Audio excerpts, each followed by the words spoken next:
Oke, Bismillahirrahmanirrahim. Assalamualaikum warahmatullahi wabarakatuh.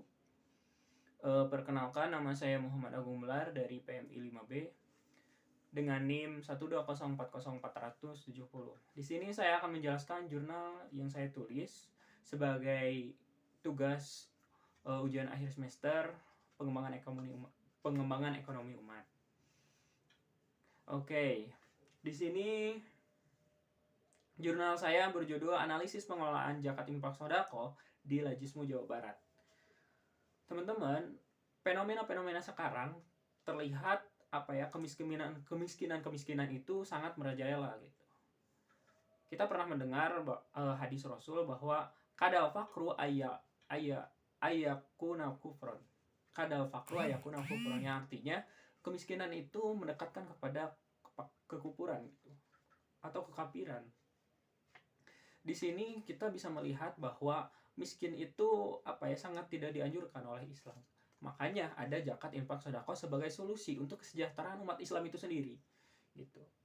Nah, apa sih zakat infak sedekah itu? Nah, zakat infak sedekah ini merupakan sebagai alternatifnya umat Islam untuk kesejahteraan dari umat Islam itu sendiri gitu. Nah, zakat secara bahasa itu terambil dari kata jaka yang berarti bertambah ataupun berkembang. Itu menurut Syekh Yusuf Al-Qardawi gitu dalam bukunya.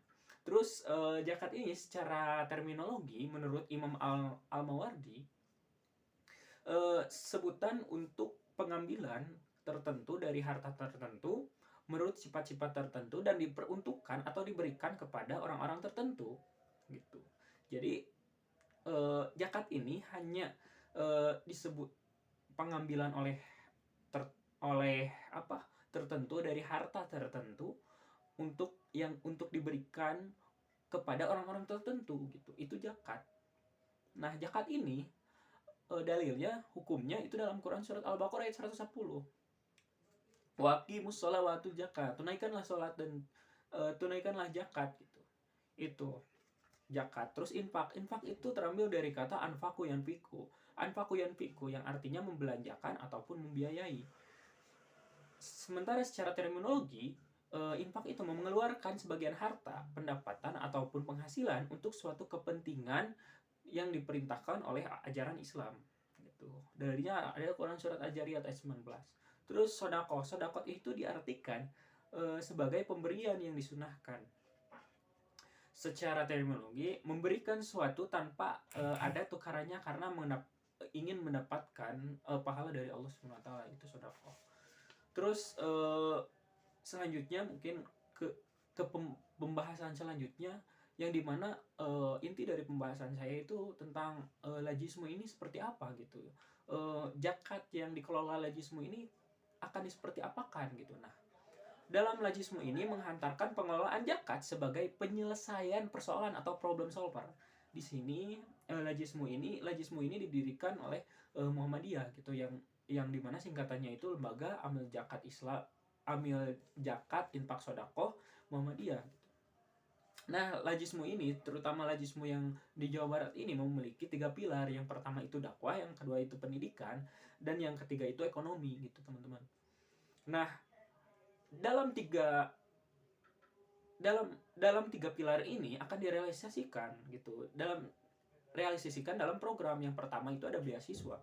Beasiswa ini ada beasiswa mentari dan beasiswa sang surya, di mana beasiswa mentari ini memiliki kriteria itu sendiri gitu. Beasiswa ini itu memiliki kriteria itu sendiri. Yang pertama, beasiswa mentari ini diperuntukkan untuk perkuliahan. Yang kedua, beasiswa sang surya itu untuk SD sampai SMA gitu. Nah, itu lajismu itu sampai kepada ranah-ranah pendidikan gitu, teman-teman. Oke, langsung selanjutnya yaitu program yang kedua itu bantuan modal usaha, yang dimana lajismu ini mengadakan suatu ketika ada suatu zakat gitu, maka akan salah satunya itu diberikan kepada pengusaha-pengusaha gitu, pengusaha-pengusaha yang sedang berjalan maupun pengusaha-pengusaha yang mau mengadakan usahanya gitu. Malah Lajismu Jawa Barat ini pernah mengadakan suatu suatu bantuan kepada daerah tertentu, yang dimana 40 UMKM itu dibantu, yang di yang dimana 40 UMKM ini dibantu tidak hanya biaya pada bantuan usaha atau modal usaha saja, tapi didampingi atau dimentorin gitu. Terus yang ketiga ada bantuan kesehatan dan ambulan, dan ini tuh bantuan ini tuh cuma melengkapi apa yang kekurangan dalam pemerintah gitu, apa yang kekurangan dalam BPJS ataupun KIS gitu sekarang. Nah, ada bantuan ambulan untuk orang yang tidak mampu. Nah, dalam 3 program ini Lajismu merealisasikan apa yang belum ada apa yang belum pemerintah adakan gitu, atau apa yang kekurangan-kekurangan yang ada dalam pemerintah gitu, program-program yang ada di pemerintah. Makanya Lajismu hadir untuk melengkapi apa-apa yang kurang dalam program pemerintah itu sendiri.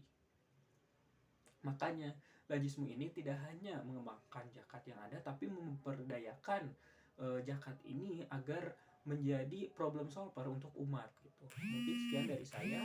Assalamualaikum warahmatullahi wabarakatuh.